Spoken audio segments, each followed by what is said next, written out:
Turn in your Bibles, if you would please, to Hebrews chapter 12. Hebrews chapter 12. And as you're turning there, let me tell you a little story. Why we just this past week, a little pop-up appeared on my calendar reminding me that it was this month in 2004 when Kelly and I started here at Hilltown Baptist Church. We started in the student ministry here at Hilltown. So it's been 16 years now. And one of the things that's been going on, as I open my phone, Google Photos has been reminding me of this day, 5 years ago, or this day 10 years ago.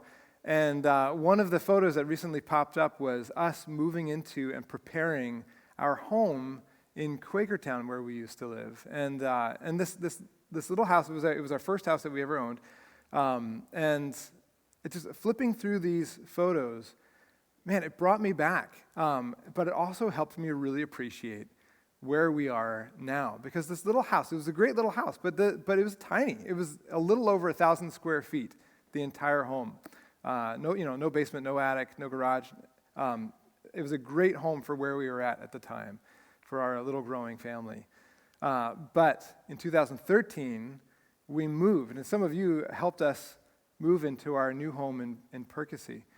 And as we were exploring this house in Percy, and as we were moving into this house in Percy, I just remember feeling this huge sense of gratitude for everything that this house was providing for me, for our family, for our church family, even as we would host people and anticipate hosting people. This great house in Percy is right down the street from the Perk, one of our favorite restaurants. It's right down the street from the center of town and everything that town life holds. So just getting involved in the community events that are happening there, the carousel when it opens up, or the township pool there, the borough pool. We loved it. We loved the idea of being there, being closer to the church, closer to the church family. We're on this corner, so we're on a main street which provides almost infinite parking. So at times we've had close to 40 young adults in our home, and everybody had a parking spot because of where this house was uniquely located. And it's got a lot of charm. And when you think of it from the perspective of our kids, they're looking at these big old bedrooms, huge bedrooms, and the boys' room has this closet with 4 doors and 3-foot deep shelves where they could climb and sleep, which they've done at nights sometimes. But then they could also lay out all their Legos and build this entire land of Legos, and then just when it's done, just close the door and it's hidden and it's gone. We've got this beautiful yard. We've got chickens out in our yard now. So this list goes on, and as I've been looking through these photos, I've had this side-by-side comparison of what we used to have, which was great, but what we have now, which is far better. And it's churned up in me this heart of gratitude for the good things that God has given us as a family. And I could go on. I could talk about the 2-car garage, the basement, where the kids can go and play in the den and kind of have at it down there and do whatever they want to the furniture down there. And or the beautiful kitchen and the AC that we've got for the first time. So all these things kind of listed out in my mind of how good God has been to us through providing this home for us. And one of the best ways sometimes to realize the good things that you have is a good old side-by-side comparison. What the writer of Hebrews is doing in this very unique passage that we're about to read in Hebrews chapter 12, and it really is, it's a unique passage in many ways. It's almost apocalyptic in the way it sounds. He talks about these literal places, geographical, historical places, but he uses them to build an argument that's very symbolic and very rich with meaning. And he lays out for us this side-by-side comparison in order to help cultivate in us hearts that are marked by gratitude for what we have. Really, what he wants, and this is kind of the main point of the entire stream of thought. This is where he's driving with this, is that we need to grow in gratitude, to see how good we have it and what it took for God to give it. To see how good we have it and what it took for God to give it. So turn in the book of Hebrews to Hebrews 12, and we'll pick up our passage here where we left off last week. And remember, just for the context of this, remember that we're currently in the middle of the fifth and final warning. And so after this section, it takes a major change in tone, major change in pace. So, we've only got a couple of weeks left in the book of Hebrews, and chapter 13 wraps up with a lot of very practical application. But this section of chapter 12 is the very last part of his, both his theological indicative statements and this pastoral imperative call to action. It all comes to a head here in chapter 12. And so read this with me, chapter 12, verses 18 to the end of the chapter. For you have not come to what may be touched, a blazing fire and darkness and gloom and a tempest, and the sound of a trumpet and a voice whose words made the hearers beg that no further messages be spoken to them. For they could not endure the order that was given. If even a beast touches the mountain, it shall be stoned. Indeed, so terrifying was the sight that Moses said, I tremble in fear.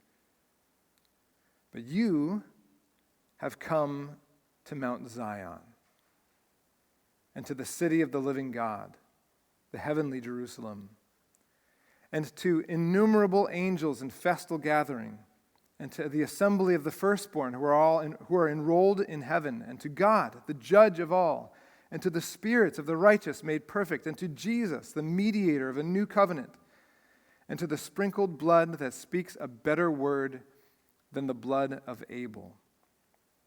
See that you do not refuse him who is speaking. For if they did not escape when they refused him who warned them on earth, how much less will we escape if we reject him who warns from heaven? At that time, his voice shook the earth, but now he has promised, yet once more I will shake, not only the earth, but also the heavens. This phrase, yet once more, indicates the removal of things that are shaken. That is, things that have been made, in order that the things that cannot be shaken may remain. Therefore, and this is where he's driving us to, right? Therefore, let us be grateful for receiving a kingdom that cannot be shaken. And thus, let us offer to God acceptable worship with reverence and awe, for our God is a consuming fire. All right, so this is God's word. And again, he's doing this, all of this language, which is, some of this is pretty, it's fantastic, right? I love how colorful and vivid and powerful this imagery is that he's laying out for us, because he wants us to remember this, and he's doing this very clear side-by-side comparison of these two mountains. Now, he never names the first mountain, but we know, because of the context, we know very clearly that he's talking about Mount Sinai, where Israel received the law. And you can see a description of this in Exodus chapter 19. This shaking mountain where God told them 3 days before him, he said, I'm going to come down and be with my people on earth. But you need to prepare. So 3 days beforehand, set yourself aside, clean yourself, bathe yourself. You don't touch other things. Don't become ceremonially unclean. Prepare yourself. I'm coming. And when he came, that mountain that jutted out from the valley floor there at Sinai was cloaked in this, I would imagine, this conical cloud, and covering the sky, thick darkness, lightning, and rumbling thunder was what characterized that in Exodus chapter 19. And so we've got that image in mind, and then we've got the other image in mind of Mount Zion, which we'll talk about in just a little bit. And he's doing this side-by-side comparison so that we end up at the end of this, that we end up with hearts that are marked by gratitude, saying, man, I can't believe what we have access to now. And he knows, right? Because he all along through the book of Hebrews, he's been warring for their hearts. He's been warring for their souls, right? For the sake of their souls. And he knows that gratitude is one of the best plates of armor for the human heart. In fact, I think of passages like Colossians 4:2, where it says, continue steadfastly in prayer, being watchful in it with thanksgiving, right? So thanksgiving and watchfulness, thanksgiving and war have something very much in common, right? And then Philippians chapter 4 says, by prayer and supplication with thanksgiving, with gratitude, in your requests, let your requests be made known to God, and the peace of God will guard your hearts. He knows this is a major piece of armor that the human heart needs. It's gratitude. And he's fighting for their souls. And the way he's going to do that today is by doing this side-by-side comparison. So I want to walk through this passage with you and do this side-by-side comparison. I'm going to put for you on the chart behind me or on the screen, the corner of your screen there at home, a list that I would encourage you to think through, maybe even jot some of these things down, listing out for us the way these mountains compare and what they represent, how it compares. So let's walk through. First, we see Mount Sinai in verse 18 and following. So Mount Sinai represents the Old Covenant, right? It represents the covenant that was given in Exodus chapter 19 and following. And Mount Sinai, number one, is physical and temporary. Right? So it's physical and temporary. He says, for you have not come to what may be touched. He's talking about Mount Sinai, something that is tangible, something that is sensible. And what's interesting and a little ironic is that in chapter 19 of Exodus, God said, don't you dare touch this mountain. I'm coming. And if I touch this thing, it becomes holy. And it becomes so holy that if you touch it, you die. And any other beast of the earth that touches it must die. And you're going to have to kill it in a way that you don't even touch that beast. Right? So his holiness is so front and center in this passage. But the point is that this is a mountain that, even though we're not allowed to touch it, this is a mountain that can be touched. It's physical, it's tangible, and it's temporary. Everything in this passage appeals to the senses, right? All of these descriptions, every description here is about what is known through the senses, through sight and sound and the kind of the feeling of the rumbling. So it's physical and it's temporary. Second, it's dangerous and uninviting. Verse 18 says, a blazing fire and darkness and gloom.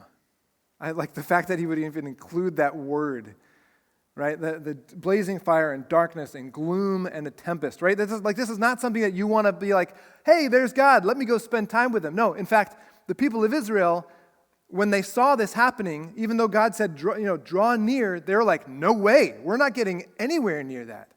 And they felt it. Like there was a boundary marker that they set up around the foot of the mountain, which, by the way, if you look at images of Sinai and of that region, there's this flat valley, and there's a very clear foot of the mountain. So it's not like there's this nebulous, like I'm not sure what's mountain and what's not. It was very clear that because of the geography of the land, it was very clear where the mountain is and where the mountain isn't. And they wanted to stay where the mountain wasn't. They were keeping their distance. Right? And the whole point is that this was dangerous and uninviting. I mean, when you think about these images of blazing fire and darkness and gloom and tempest, I don't know if you're a Lord of the Rings fan. I picture Mordor, right? Like lava spewing, lightning flashing, darkness everywhere. And God's presence was being made manifest through that in a way that drew attention to his utter holiness. Keep going. So it's physical and temporary. It's dangerous and uninviting. Third, God himself is distant and unapproachable. Even though he's coming, right, his transcendence is being seen in that moment. He's coming down. His imminence is being seen in that moment, and that he's coming down.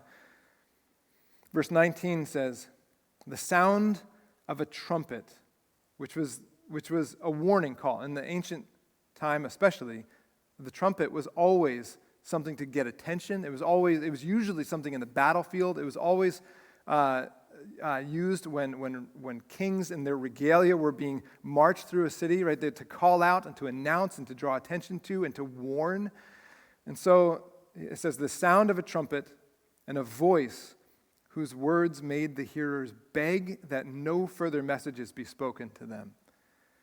There was a point in this interaction in the book of Exodus where they said, listen, Moses, you go, we can't stand to be in the presence of God. He is so holy, so treacherously holy that we want to keep our distance.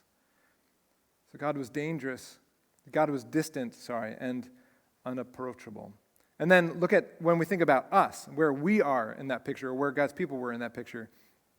This is the next thing, is there was this danger of damnation, or this fear of damnation.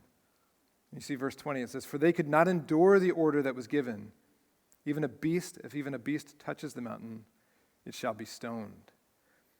Right? So they're seeing how holy God is. Not only not to touch the mountain, but not even to touch the thing that touches the mountain, because like the holiness would be like transferred. They didn't want to be in danger of damnation. They were in danger of damnation.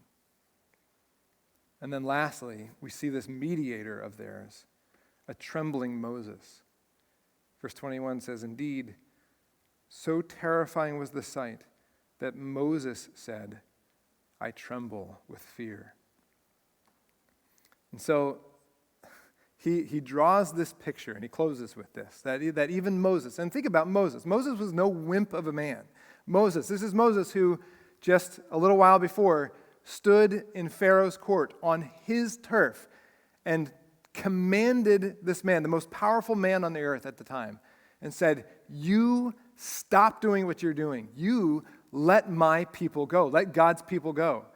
And he stood up to and spoke right in the face of this powerful man. This same Moses, right? This brave Moses said, I tremble with fear on this mountain, Mount Sinai.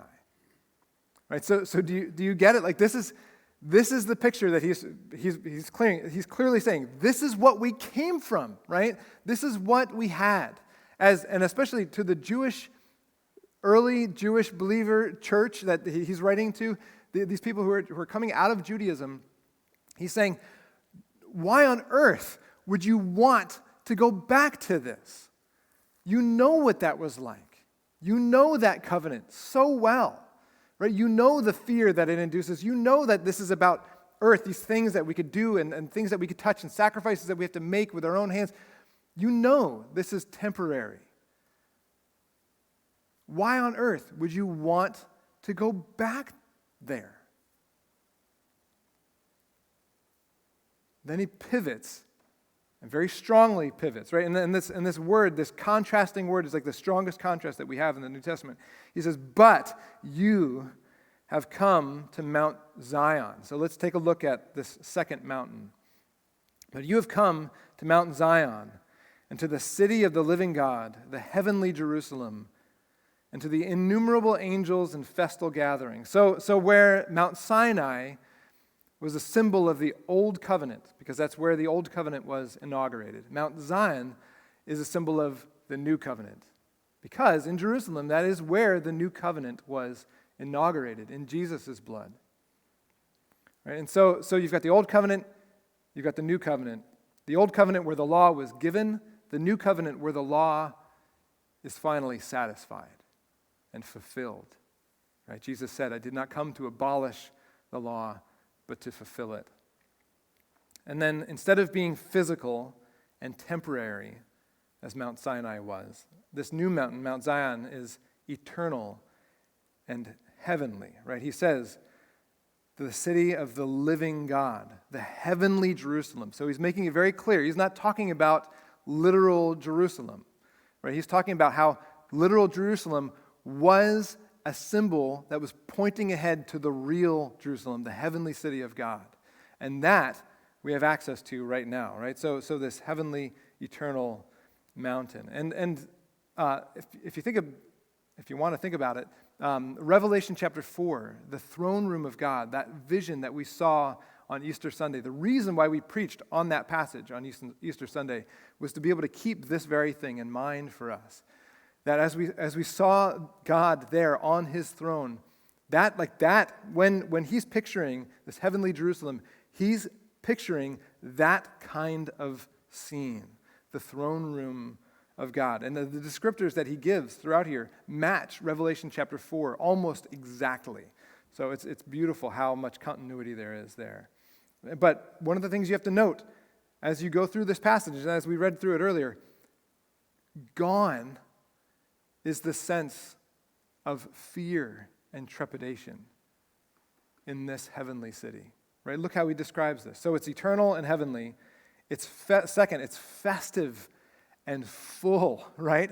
So where Mount Sinai was dangerous and uninviting, the heavenly city is festive and full. Listen to these descriptors. The heavenly Jerusalem, innumerable angels in festal gathering, and to the assembly of the firstborn who are enrolled in heaven, and to God, the judge of all, right? And he goes on and on. So it's festive and full. Zion, the mountain of Zion was, and if you look at Jerusalem, Jerusalem is a city that's made of several peaks, several mountain peaks. And I remember thinking to myself, as we were driving through Jerusalem and driving up to the holy city there, as you approach, you climb and climb and climb from no matter where in the country you are. You're driving uphill at this gentle slope for an hour, 2 hours. And when we finally got to the hills there, and to the series of hills there, the series of mountains there, I remember pressing my face to the glass to be able to look up and to see these big, and now, today, there are these big pharmaceutical headquarters or big, huge buildings and developments and stuff that are crowded up onto the tops of these mountains. But I remember thinking, it makes so much sense why this would be King David's stronghold. If you were an army coming through this little, weaving your way through this little valley that's crammed between these mountains, looking up and saying, I have to take that city, there's no way I'd be able to overcome that city that's up there on the top of this mountain. And there's this series of mountains. Mount Zion was one of them. And eventually the Temple Mount was another where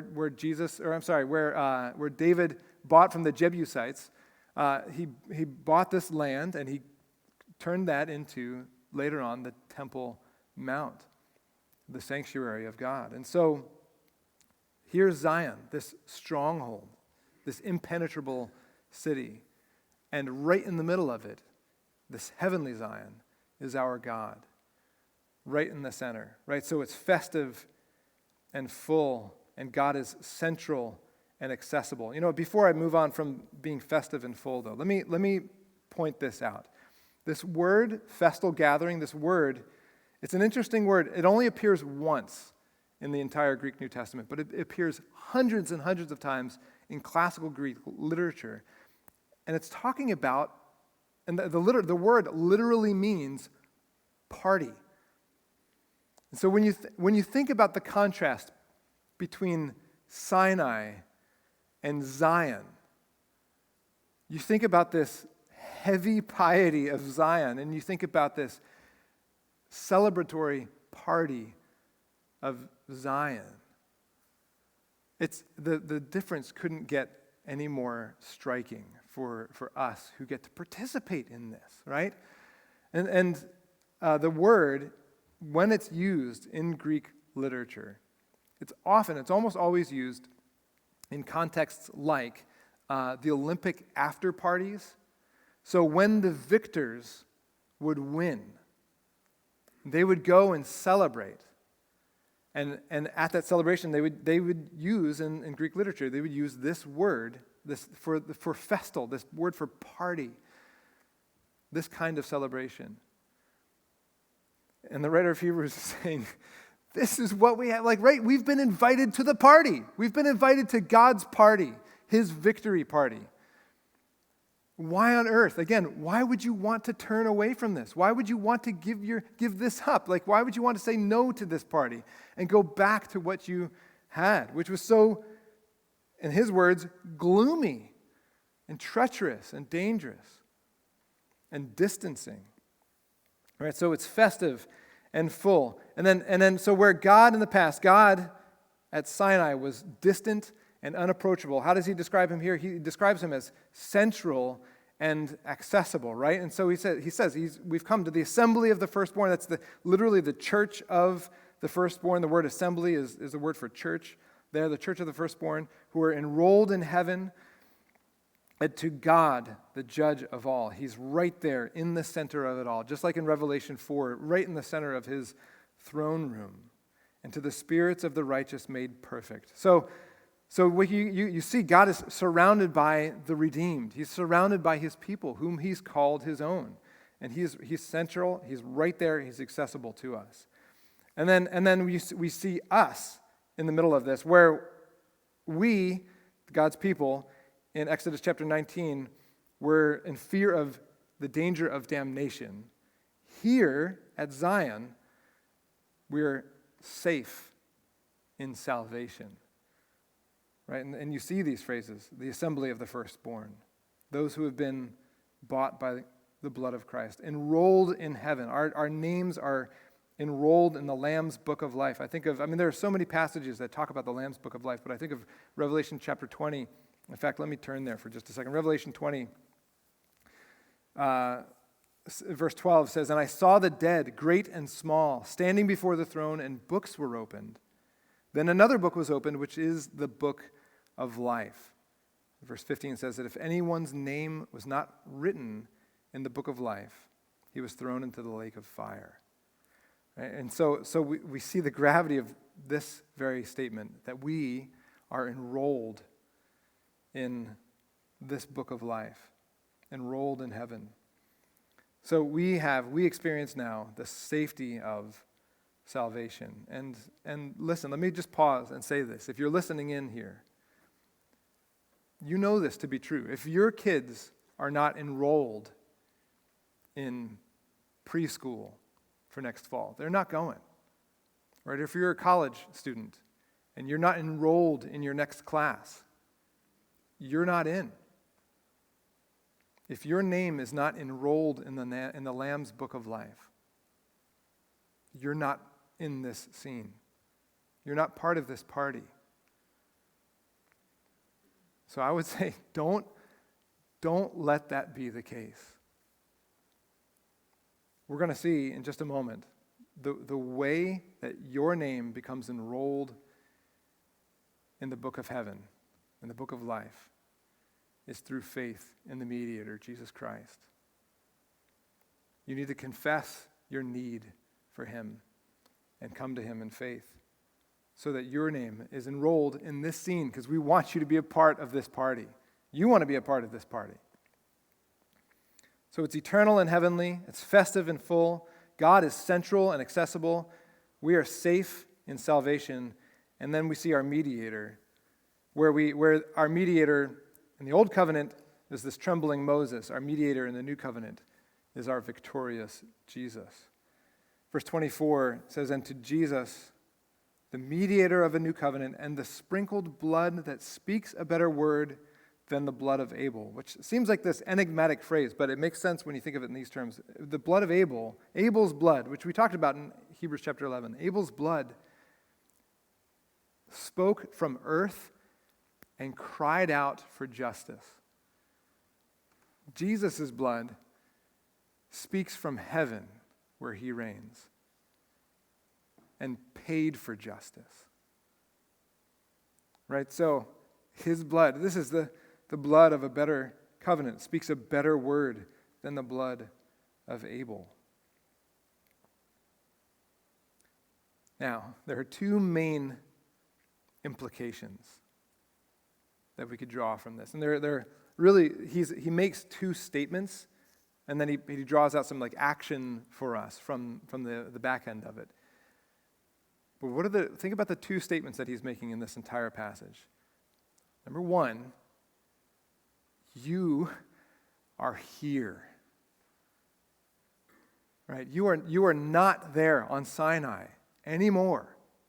You are here in Zion, in the heavenly city. And when you realize that, when you realize what it is that you've been given and what it took for God to give it, it cultivates in you a heart of gratitude. And he wants you to see it. He wants us to see it, right? That you are already here. The most striking thing about this is that those who now live by faith, it's not that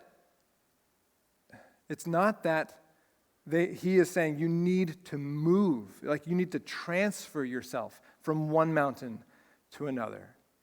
No, he's saying you need to realize that you've already been transferred from one mountain to the other. You are already here. You need to wake up, you need to look, like open your eyes, look around, and see the environment in which God has placed you. If you have faith in Christ, this is your party.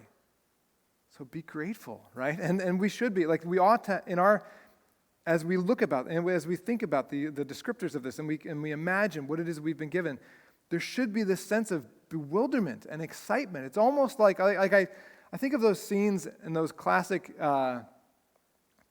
game shows where the host says, "Hey, Bob, tell him what he's won." And Bob, the narrator, just opens up. Sorry, Bob. But they're always, I feel like they're all named Bob. They pull back this curtain and he starts listing off this long list of descriptions, just bullet point one after another of all these things and all the benefits and all this great package or this great thing that they've won. And in a way, that's the same kind of thing that the author is trying to cultivate in our own hearts, just this overwhelm of how good we have it and what we've come into because of the work of God, the redeeming work of God. Why would you ever want to go back, right? That's what we should be thinking in the back of our minds. Why would you ever want to go back? Here's the crazy part. Some of us, myself included, some of us regularly go back to Sinai on our own. We go back. We have our own little Sinais in our life where we say, if I would rather have a life where I know that I can accomplish, where I know that I can do, where I know that I've got my list of like what's holy and what's not holy. So in my mind, I can know, am I pleasing God or am I not pleasing God? Like I want to go back to that because it seems it's tangible, it's measurable, it's emotionally easy for me. Right? And so some of us, we do regularly go back. And he's saying, don't ever go back. Don't go back to legalism. Don't go back to the law. Right? Don't go back there. This is so much better. So he's calling us on, right? So that's the first thing that he makes very clear, is that you are already here. Here's the second thing. I want to read the last portion of this passage again.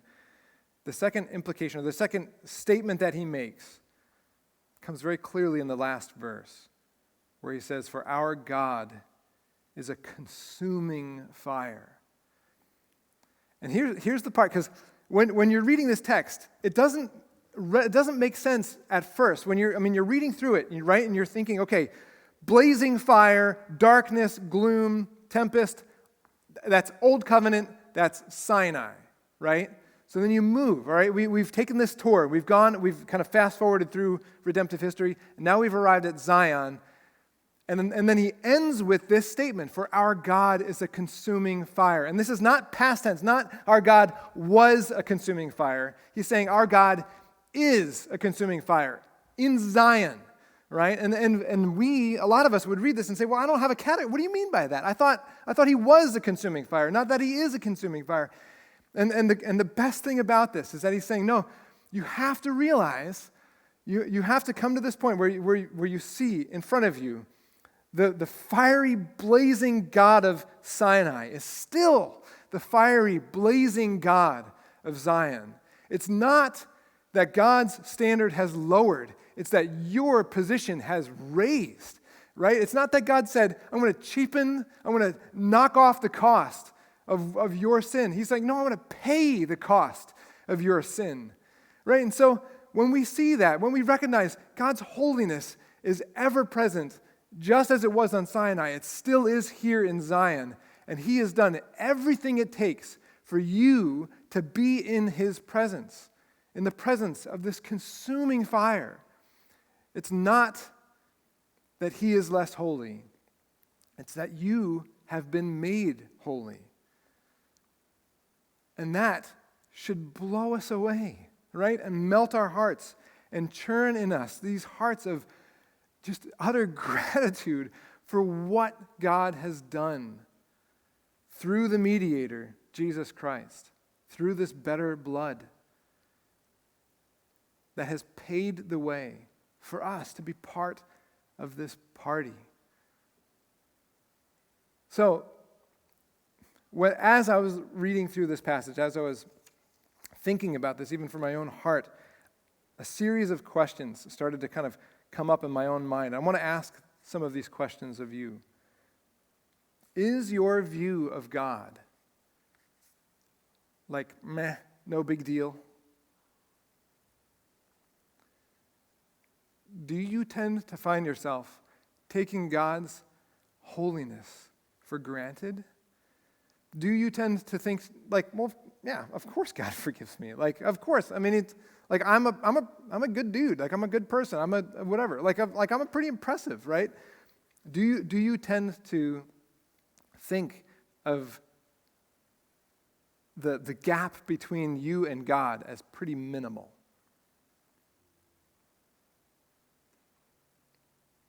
Who is at the center of your party?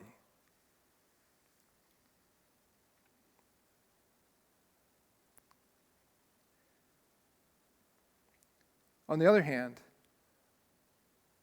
do you live in fear of God? Constantly striving like you could never measure up. There's always something else that you need to do, always something else that you need to fix, always some better way that you need to live in order to finally arrive, in order to finally be a part of this party. The Bible says there is therefore now no condemnation for those of us who are in Christ Jesus. Right, we're part of that party. We need to remind ourselves of this. Does your view of God find you wanting to be in his presence?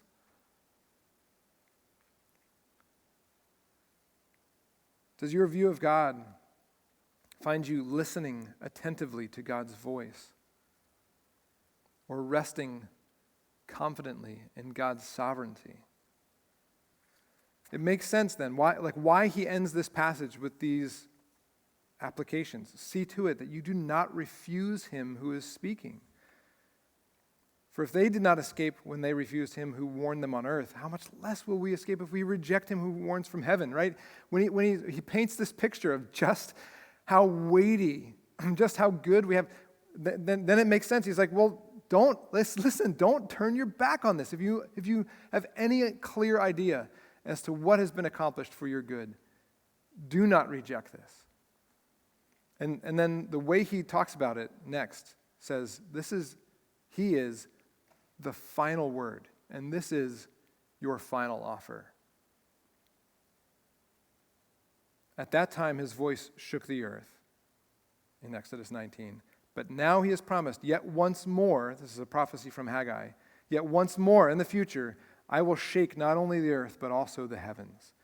And this is a cataclysmic event that he's talking about. Not this series of this one-time event that he is going to completely shake and obliterate everything that's been created. This phrase, yet once more, indicates the removal of things that are shaken. That is, things that have been made in order that the things that cannot be shaken may remain. Are you holding on to what cannot be shaken? For those of you who haven't, maybe you're exploring spiritually and you're not quite sure where you stand, have you placed your faith? Have you placed your anchor in what cannot be shaken? This is how you live the unshakable life.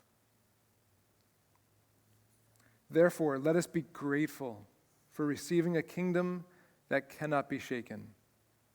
And thus let us offer to God acceptable worship with reverence and awe, for our God is a consuming fire. Hilltown, it makes me wonder, is this what your worship looks like? Is it marked by sheer gratitude, by humble reception of God's good things? For those of you at home right now, let me just challenge you. If you're a parent, think about it in these terms. Would your kids, as you're worshiping this morning, as you already sang or as you're about to sing, would your kids look up at you and say, man, they are grateful. I can tell. They get it. They understand what was at stake. They understand what has been given. They know how good they have it and what it took for God to give it. Do you worship like this? And is our worship this joy-filled party? Like even us as a community, think about this. Like, could you imagine that we as a church, as a group here at Hilltown, when we finally get back together in worship, does our worship create such an environment where people would want to be a part of it? Where people would look and see, even if they don't believe, would be able to look and see, man, something unique is happening here. Do we cultivate that kind of environment? Does it look like this city to which we have already come? This is not, well, this is what heaven's going to look like in the future. This is now. This is present. This is real. Is this what Hilltown looks like, sounds like, feels like on a Sunday morning when we gather and worship? Could you imagine what this room, what this space would be like if it looked more like this? So grow in gratitude, Hilltown. See how good you have it and what it took for God to give it.